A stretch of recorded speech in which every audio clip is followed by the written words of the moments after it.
प्यारे बच्चों नमस्कार, कैसे हैं आप? उम्मीद करते हैं आप बेटर होंगे। आपके पढ़ाई लिखाई बेहतर ढंग से पूरे जोश जुनून के साथ चल रहा होगा। आज हम आपको बात करने वाले हैं प्रॉफिट एंड लॉस यानी लाभ हानि के इस तरह के क्वेश्चन को, जिसको कहीं ना कहीं जब हम बनाने बैठते हैं तो ये द्विघात समीकरण पे चला जाता है, इसका हल कहीं ना कहीं पेचीदा हो जाता है। तो दोस्तों रुक जाइए, इस क्वेश्चन को बनाना बहुत ही आसान है, 1 सेकेंड मुश्किल से लगने वाला है। पहले क्वेश्चन को आप समझ लीजिए।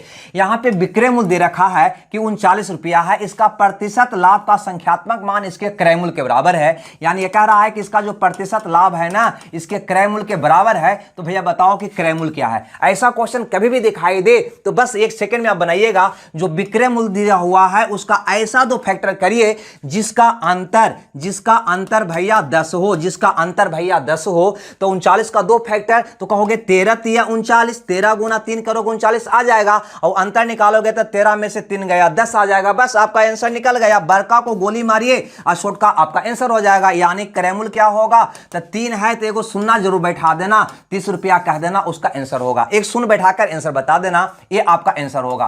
कैसे निकला कोई नया ढंग से नहीं बताया, उसके बारे में हम चर्च करेंगे। लेकिन उससे पहले यहां पे प्रतिशत लाभ क्रय मूल्य के बराबर है। अगले क्वेश्चन में हो सकता है कि प्रतिशत हानि क्रय मूल्य के बराबर बोल दे, तो उसको कैसे बनाएंगे। अतः अंत तक आप जरूर बने रहेगा ताकि पूरा कंसेप्ट आप सीख सकें। चलिए इस क्वेश्चन को और एक बार समझने का हम प्रयास करते हैं। इस क्वेश्चन की मदद से कहता है किसी वस्तु को 72 रुपया में बेचने पर, यानी कि विक्रय मूल्य 75 रुपया दिया हुआ है, और कहता है वस्तु का क्रय मूल्य उसके प्रतिशत लाभ के समान है। यहां पे भी कह रहा है कि क्रय मूल्य जो है कहीं ना कहीं प्रतिशत लाभ के बराबर है। तो भैया बता दो कि वस्तु का क्रय मूल्य क्या है। करना क्या है, ये जो 75 दे रखा है विक्रय मूल्य, इसका ऐसा दो फैक्टर निकालना है जिसका अंतर क्या हो भैया, अंतर क्या हो भैया 10 हो। तो कहोगे 15 पचे 75, 15 पचे 75, अंतर 10 नहीं आएगा क्या? बड़का को गोली मार देना है, छोटका रख लेना है, यही आपका क्रय मूल्य हो जाएगा। एक शून्य बैठाकर 5 है तो 5 पर एक शून्य दे दो, 50 रुपया। यानी वस्तु क्रय मूल्य कितना है भैया? तो कह देंगे 50 रुपया।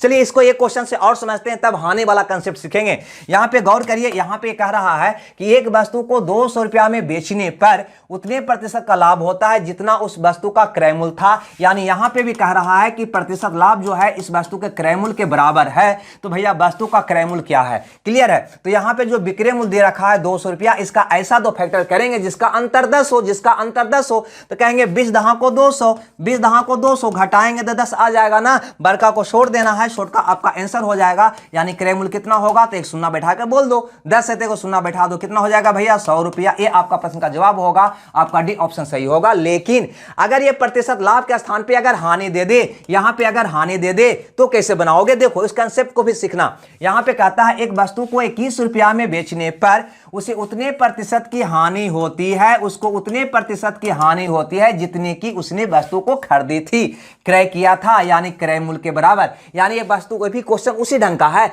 ये कह रहा है कि 21 रुपये में बेचने पर जितने प्रतिशत की हानि होती है ना, जितना में वस्तु को खरीदा था, यानी कि प्रतिशत हानि क्रय मूल्य के बराबर है। लेकिन पहले वाला क्वेश्चन में यहां पे लाभ दे रखा था, यहां पे क्या दे रखा है? हानि। तो भैया सतर्क हो जाइए, इसको बनाने का वही तरीका है, कोई अलग नहीं है। लेकिन अब की बार ये विक्रय मूल्य का ऐसा दो फैक्टर करेंगे कि जोड़ने पे 10 आवे, जोड़ने पर 10 आवे।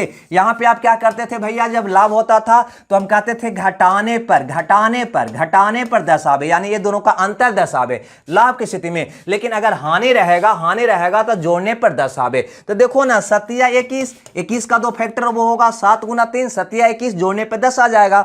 लेकिन वहां पे छोटका होता था, यहां पे ये दोनों आपका आंसर हो जाएगा। यानी क्रय मूल्य हो जाएगा एक शून्य बैठा के 70 रुपया कहो, या फिर ये भी कह सकते हो 3 पर एक शून्य बैठा के 30 रुपया। दोनों आपका अब की बार उत्तर होगा 70 और 30 दोनों। ऑप्शन देखो डी में है, डी आपका सही होगा। लेकिन ध्यान रहे, लाभ की स्थिति में सिर्फ और सिर्फ केवल और केवल छोटका होगा, लेकिन हानि की बात करेगा तो आपका दोनों आंसर होगा। ठीक है।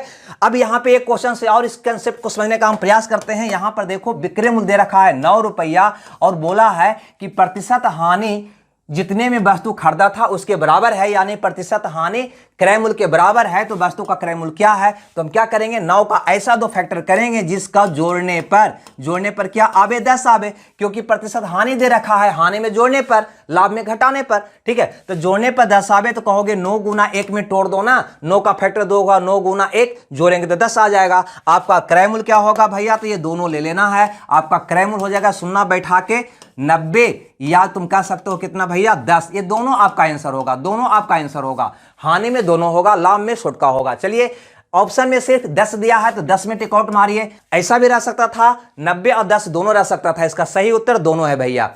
अब ये निकला कहां से, तो गौर करना, जब इस क्वेश्चन को आप बना रहे होते हैं तो कहीं ना कहीं प्रतिशत हानि आपको मानना पड़ता है कि 1% है, क्रयमूल्य आपको मानना पड़ता है इतना ही है, यानी कि 100 रुपया है। अब इसको हल करिएगा, क्रय मूल्य से विक्रय मूल्य निकालिएगा, विक्रय मूल्य को बराबर करिएगा तो ये द्विघात समीकरण बन जाएगा, जिसको हल करिएगा तो द्विघात समीकरण के रूप में होगा। द्विघातीय समीकरण का हल करने का तरीका ये हम बताएं भैया, और कोई नया चीज हम नहीं बताएं, कोई नया नहीं बताएं, ठीक है। अगर ये क्लास आपको बढ़िया लगा हो तो प्लीज लाइक शेयर जरूर करिएगा, और ज्यादा बढ़िया लगा हो तो चैनल को भाई सब्सक्राइब जरूर कर लीजिएगा और अपने दोस्तों को भी बताते रहिएगा। और कल मिलते हैं इसके आगे का कंसेप्ट इसी तरह का शॉर्ट वीडियो के साथ। जब तक खुश रहिए, मगन रहिए। Okay, bye bye.